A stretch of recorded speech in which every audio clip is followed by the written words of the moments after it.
Let's see if this is any better. Perhaps. Let's hope it is.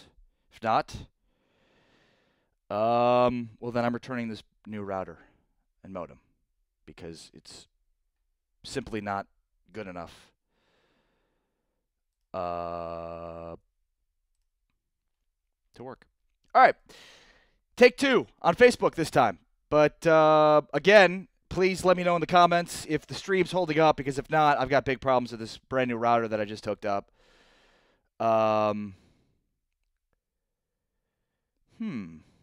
Interesting. I'm Ari Temkin. We're live on Facebook, on YouTube, on Periscope, on Twitch, broadcasting live at a bunch of different pages. Again, please, for the most part, let me know if, in the comments, if this is problematic when it comes to buffering, etc., etc., etc. Is this better? Give me a thumbs up, a thumbs down as far as, is this buffering too much and not really viable? Because, again, I don't want to waste my time with...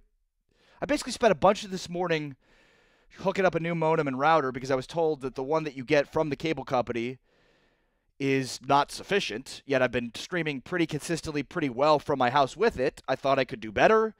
And I guess when you do things that... I guess the answer is that I'm not going to be able to do better, apparently. That or I could just blame TJ Carpenter for having me adjust the settings on OBS. I don't know. I could just sit here and complain. Let's talk. Should we talk Cowboys? Should I go back on my rant on my pink phone? Because everybody able to see my pink phone at some point. Chris Bennett says, you're moving now before you were frozen. Hey, all right. Looks like it's working now. So I was overloading my computer a little bit too much. All right, again, thank you for joining us. This is, I'm Ari Temkin. We're live on Phantom. We're live on the New World Order of Sports Media. We are where you are. If you are on YouTube, Facebook, Twitch, Twitter, that's where we are. And I want to thank our partners again at Law Nation. Salute to Law Nation and the great work that he does. Go check him out on Facebook and on YouTube. The Silver and Blue Nation, Producer G, Big Game James. We're also on Big Game James's page. Joe Boo, Cowboy Joe Boo, the Dallas Prospect. So make sure to check out all those pages, all the great Cowboys content that they have. Now here's the deal. I'm going to try via my phone, my pink phone, to get as many of the comments as from the different pages as I can. It doesn't aggregate all the comments on a one page, so now I'm left on my phone to sort of go through all the pages to see who's commenting where. So I will try to do that as I can, and during the process, you're going to be exposed to my pink phone, which I explained before. I bought because I was impatient initially, but then decided that I liked the idea of not having to subscribe to traditional gender norms when it came to phones, because we just seem so... like, it's 2018, people. Wake up, okay?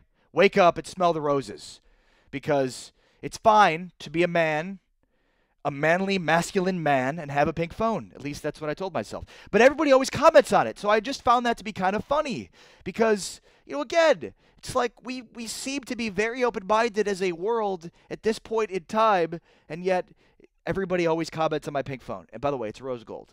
So, at any rate, Marcy Shabazz says, it's good, Thomas, please. Marcy Shabazz, and that's the comment that I want you all to answer here, which is Stephen Jones being too stubborn when it comes to the potential acquisition of Earl Thomas? Marcy Shabazz on the Silver and Blue Nation page says, yes, Stephen is being too stubborn and cheap, can't just settle.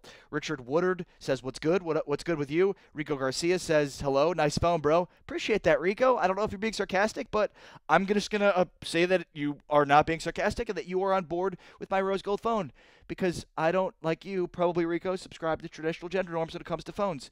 Let's see, just kind of scrolling through all these pages. Big Game James. See, this is what happened. I tried to open up all these pages on my computer, and it started to slow down. The people complained. They yelled at me. I got in trouble. So I'm just going to try to, at this point in time, scroll through all the pages at once, try to get all the comments coming through here. Let's see. Ron Smith says, stream's looking too good. Elazar Abrego says, too old. Talking about Earl Thomas or Stephen Jones? Kidding. Of course you're talking about Stephen Jones. All right, so post in the comments, is Stephen Jones being too stubborn when it comes to Earl Thomas? So, obviously, if you're a Cowboys fan, you know that the rumors about Earl Thomas have been swirling, that, basically Earl Thomas has made it pretty well known that he wants to play for the Dallas Cowboys. And obviously the Cowboys have a need at free safety and can use his veteran championship leadership. I mean, there's all these components that are working towards Earl Thomas being with the Dallas Cowboys, right?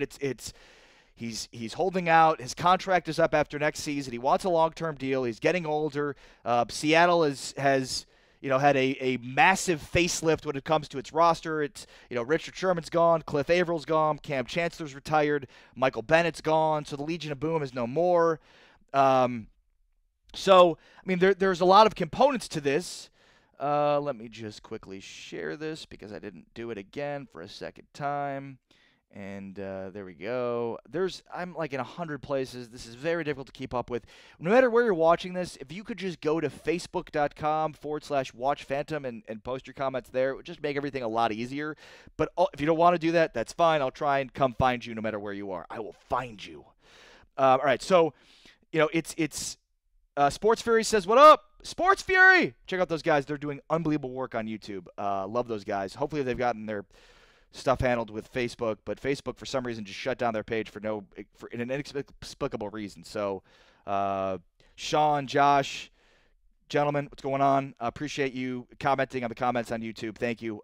And everybody that's watching this, go check out the Sports Fury on YouTube. They're awesome. And I'm moving to Dallas on Saturday, so we're gonna have to go hang out once I do. All right. I've got the share going. All right, this is complicated. I'm trying to organize my thoughts, and I'm just a jumbled mess anyways. So, all right, hit the share button, and then that way I can just focus on what I'm talking about, which is Stephen Jones being too stubborn when it comes to, his insistence upon not going outside the organization in free agency. Producer G in the house. What do you think, buddy? Joe Garcia watching. All the Cowboys fans joining. So this is good stuff. A heavy Cowboys show today. The two main topics. My first stream, I kind of got into some other things, but it was going too slow and not working well enough. So I just decided to go boom, start right up the Cowboy stuff. So we'll get into the Earl Thomas stuff. Why I think that Stephen Jones is probably being too stubborn, too self-reliant, and then the other thing is the NFC East. Will the Eagles win the NFC East? This is a division that has had a lot of worst to firsts over the last decade. Let's see. Boom. A lot of people on the Silver and Blue Nation page chiming in. Was Thomas Talks really heating up? Richard Woodard says Steven just wants to show he's in charge now. Oh, he's shown that. I think, to me, the seminal moment in that, and it's funny because I actually interviewed Steve, and I get a chance to interview Steve every year at Cowboys Trading Camp, and I remember one year I asked him this question, like, why is everybody so, just consumed with finding out who's calling the shots with the Cowboys? Because like most organizations, JoJo in the house, what up, JoJo? Like most organizations in sports, it's not just one singular person making all the final decisions. And I know that everybody believed that was how the Cowboys had been run for such a long period of time. But, I think over the last decade, it's obvious that Jerry has deferred to Steven, deferred to Will McClay, deferred to Jason Garrett. Like, he's deferred on decision-making in a lot of different ways. So, it's obvious. Like, if Jerry Jones were still, like, the number one decision-maker with this organization, then the Cowboys would have drafted Johnny Manziel. But they didn't. They drafted Zach Martin. That should have been the best indicator that Jerry Jones is not the only singular person calling the shots. Daniel Candelarias is probably waiting for the perfect deal. Well, then I will be proven wrong. Not sure if he's being stubborn or whether people are just being impatient. Tyler, you're probably right, but I'm impatient. That's a great Tyler Cutright with the comment of the day so far. Is he being too stubborn, or are you just impatient? It's still July. This is what good, savvy negotiators do. They don't just jump on the first deal. Fair point. Raul Vela says, first-time watcher, give me that knowledge, bro. All right, I'm working my way towards that. I just want to make sure I'm getting everybody's comments. Big Game James watching. Salute, Big Game James. What up, brother? Larry Turner says, keep up the good work and enjoy your day. You too as well. All right, is Stephen Jones being too stubborn? So Tyler brings up a good point. JoJo says, I think it's more Seattle than Stephen Jones. Tyler brings up a good point, which is, am I just saying that I think that Stephen Jones is being too stubborn based on history that suggests that Stephen is so reliant and married to his own players that he drafts. Like the Cowboys, forever, for a long, long time, were in a bad place with their salary cap. That Jerry just was signing everybody left and right. They were in a horrible salary cap situation, and they had bad players. Roy Williams, and I mean, there's just a long list of guys they signed to bad deals that saddled them with salary cap hell. So they've almost sort of overcorrected to where they were in the early 2000s, Like they've almost overcorrected. And, now they're at a point in time where they are like so not wanting to sign guys that they're so reliant upon their own guys. So, Tyler, good point. Is Stephen Jones being stubborn, or is he a savvy negotiator, and I'm just being too impatient? That's a fair point. That it could absolutely be right. But I guess I'm sort of going on recent history, which suggests that he just seems to be so stubborn when it comes to his own players, and that they are so married to the guys they've drafted, the guys they develop. Bob Ballou in the house. Bob Ballou, I love you. I miss you, buddy. How are you? Bob Ballou's the best. Jason Garcia says no freezing. We're in a good place. Bob, how are you, buddy? Bob, is Stephen Jones being too stubborn? Should he just pull the trigger on the Earl Thomas deal today? Here's the deal. And JoJo's probably right also by saying it's probably more on Seattle than it is. Thank you, Jason. Are you a Jayhawk fan?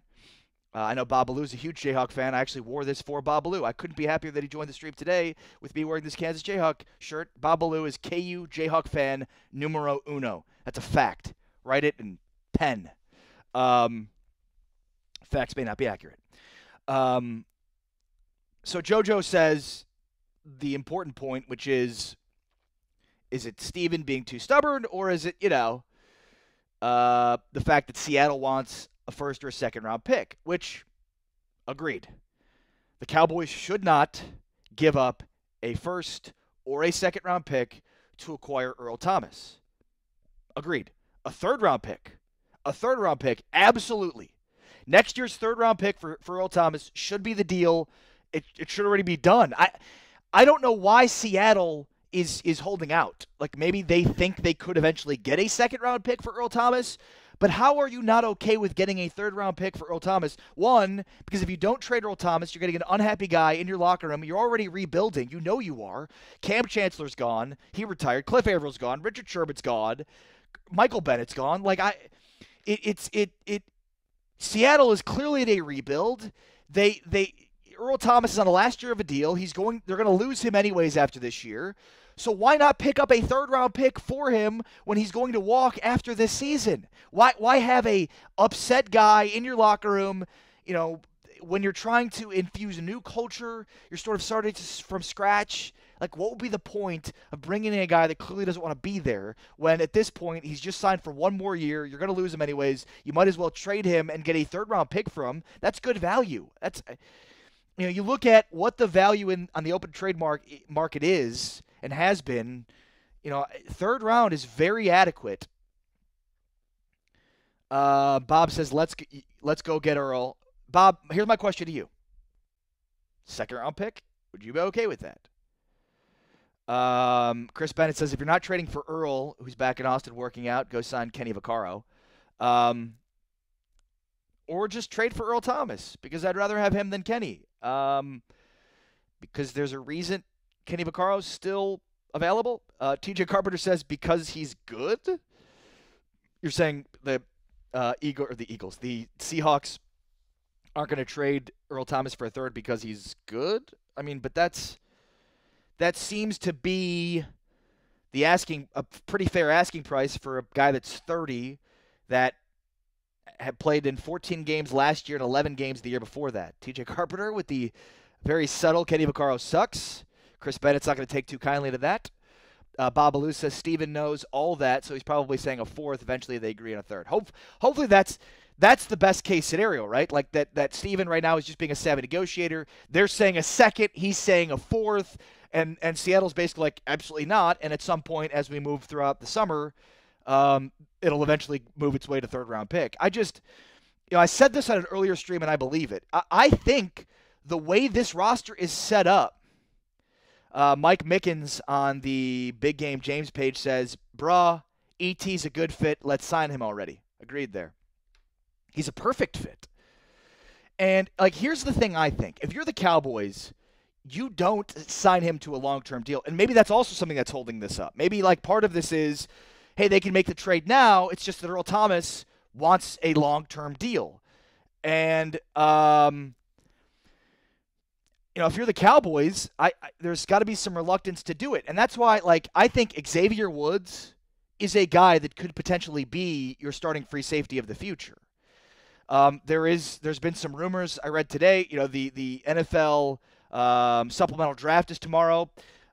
There's a very talented corner, Adonis Adams, coming out of Virginia Tech, who he played corner, but certainly played safety throughout the course of his career, and seems to fit the mold of being a free safety. Really good at the point of attack.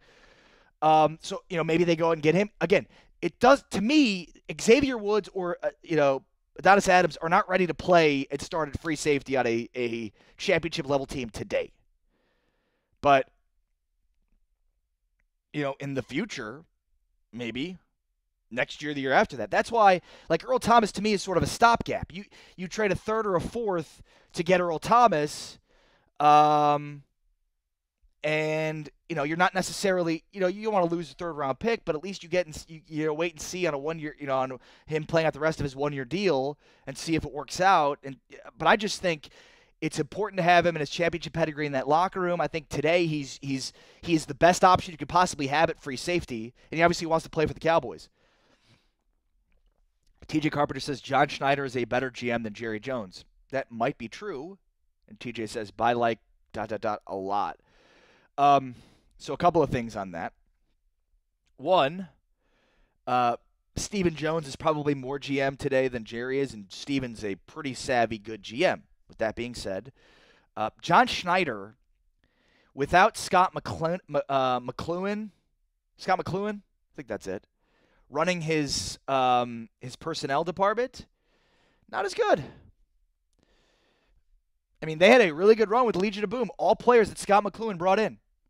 So, John Schneider, the GM, without Scott McCloughan, let's just see. Let's see. This is the time for John Schneider to prove his own worth without basically players that Scott McCloughan drafted. But yeah, John Schneider a better GM than Jerry. It's a good thing, though, that Jerry's not really running the show for the Cowboys. So, dynamite drop in TJ. Everybody yell at TJ. Everybody throw tomatoes at TJ. Let's see here. Had more to do with Russell Wilson contract than with drafting, partially. But that's where the Cowboys are right now. They've got, Dak Prescott similar to Russell Wilson in his prime on a rookie deal. All right, post your comments, hit the share button. Is Stephen Jones being too stubborn? And I guess, like, we'll wait and see what happens. And TJ knows Jerry because, like Jerry Jones, TJ is from Arkansas. So everybody from Arkansas, the incest capital of America, knows each other. Marcy Shabazz says on the Silver and Blue Nation page, I really think they don't want to see him happy and go where he wanted to go, and then it's Dallas at that.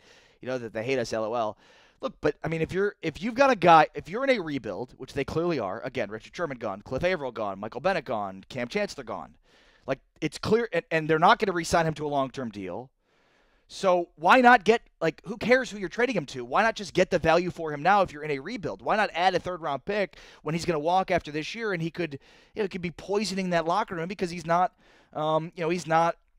he doesn't want to be there. Tyler Cutright said would have absolutely no problem with the second if he were even 3 years younger, but not at 30, and a third is almost a reach due to game time history the last few years. Yeah, agreed on the second. Absolutely not willing to give up a second-round pick for Earl Thomas. A third, Tyler, I'm with you, but if I'm the Cowboys, I'm willing to give up a third, even if he doesn't sign long-term. Because, again, they like Xavier Woods. Maybe they go out in the supplemental draft and bring in somebody that could, like an Adonis Adams that could come in here and also compete. But, like, if this team truly looks at itself in the mirror, obviously figuratively, if Stephen Jones looks at this team and can actually, give a good, honest opinion of what he has, then that has to be that this team is probably not good enough at the free safety position to be championship caliber. Marcy Shabazz says 95 Dion came right before training camp, though. True. Also, and when I've made this comparison before, Dion, it certainly kind of makes some sense, but there's almost like like Charles Haley to me makes more sense because, you look at a young roster that needed a championship caliber player, to sort of put it over the top at a position of need. TJ Carpenter says Dallas not even close to a championship. That I wholly disagree with. I'll say this. If the Cowboys are able to get Earl Thomas, the only thing holding them back from a championship would be their head coach, which you could argue is a pretty significant thing to be holding them back. But, they have a championship-level offense. They have a improving defense with good competition along their defensive line. I think a much-improved linebacking core. And if you add Earl Thomas to the mix, because their cornerback group is so young, which I like the talent on it. I think Chidobe Awuzie is poised for a big year this year. I'm really excited about the potential of Jordan Lewis. Like, they've got a bunch of studs along their secondary. So you added Earl Thomas, like, it just seems perfect, right? He's the perfect leader for that back end. Of course, the Chris Richard, former Seahawks defensive coordinator, coming over to be the passing game coordinator now for the Cowboys. Like, the fit is almost too perfect. Like, Earl Thomas can be a coach on the field in the vein of what Chris Richard wants. And JoJo's replay. JoJo, don't engage TJ. He is basically right now being a troll. And no, Redskins too. With Alex Smith and Andy Reid Gruden? No. The Redskins, TJ, are easily the worst team in the division. Easily. The Giants could be too. Like, to me, the Eagles and Cowboys are the best team in the division, and we'll get to that in a second here because I do want to get into the NFC least. Edward Jackson says they're playing hardball because it's the Cowboys. Paul Battle says hello. Hello, Paul, on the Law Nation page.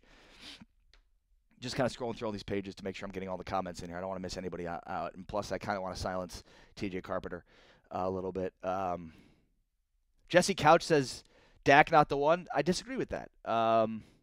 Look, I understand Cowboys fans' reluctance to embrace Dak as the guy. I get it. I mean, you have 2 years. One was great, one was not. But, I mean, if I were a betting man, I would certainly bet on him being the guy because I think, last year he fell off significantly when he lost Zeke Elliott and Tyron Smith. And not only that, but I thought, that Atlanta game where Chaz Green basically played like air, like he wasn't even there at left tackle, replacing Tyron Smith. I mean, I think that game really hurt his confidence and his psyche because, all of a sudden now he doesn't, he knows he doesn't have Tyron Smith going into that game, and he became even more self-conscious in some ways because, I mean, he was just constantly, I mean, Chaz Green made the Atlanta Falcons defensive ends look like Lawrence Taylor and Von Miller and, Richard Dent. Ryan Humpert says Earl Thomas is no-brainer. Have to take chances like we did with Thomas Everett in 92. Andy Kai says not everyone can have the excellent quarterback draft history as the Broncos. Here's the thing about TJ. You can't make fun of his NFL teams because he doesn't have one. He's basically a sports nihilist. He believes in nothing. TJ Carpenter is a sports nihilist. He doesn't believe in anything. He's existentialist, right? I'm not skipping your comments, TJ. I just don't want to engage you because you can't make fun of TJ. He's impervious to making fun of because he has no teams. He's got no teams. He is there is nothing in the world. He's just a sports nihilist, a sports existentialist, and he's thumbing it up. He's giving me a thumbs up in agreement of that. You have no soul, TJ. People that are sports fans of particular teams have souls. You do not. All right, so just trying to scroll through all the comments here. All right, so just to summarize, if the Cowboys if the Cowboys hit training camp without Earl Thomas, Stephen Jones being too stubborn, or the Seahawks are dumb and they're not going to accept a third-round pick for him. Bob Ballou, 1, Carson Wentz. Is this quarterbacks in the NFC East? 2, Colt McCoy. 3, Davis Webb. Yeah. Hard to disagree with that list from Bob Ballou.